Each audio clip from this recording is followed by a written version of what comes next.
Hello, my name is Corianna Palmer, and I'm sure you guys have all heard of the opioid crisis. Well, according to the CDC, almost 47,000 people died from an opioid overdose in 2018, with 66% of those deaths involving synthetic opioids. Now, a synthetic opioid is a class of man-made psychoactive drugs that relieve pain.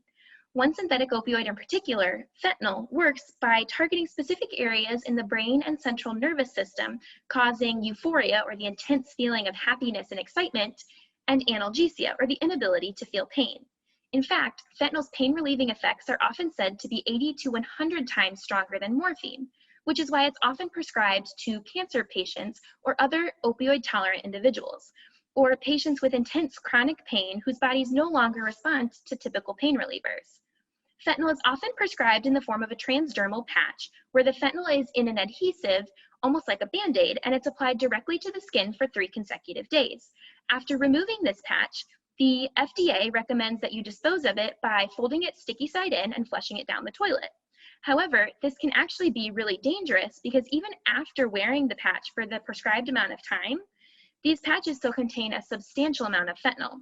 One study suggests that on average, a used patch contains between 43 and 68% of the original fentanyl. That can equate to as much as 11.4 milligrams. To put that into perspective, I've got an image on my slide from the DEA's website of 2 milligrams of fentanyl, which is what they say is the lethal dose. And that can be about 1/6 of what can be left behind in these patches. Now, these numbers really just show how dangerous these used patches can be. Not only is there a potential for someone to accidentally come in contact with it and be harmed, but there is also a huge potential for abuse by addicts who've been known to scavenge these for illicit use. Clearly, a better disposal method is needed that would completely eliminate the risk.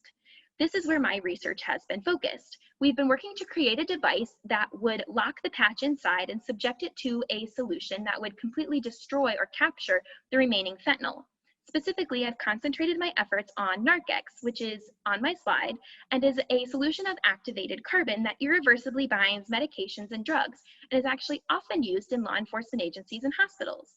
Unfortunately, we have seen that Narcex may not be that silver bullet we were hoping for, as so far I've only been able to show Narcex removing 62% of the fentanyl from the patches. Clearly, we have a lot more work to do, but it is imperative that we start somewhere in hopes of solving this important problem. Thank you.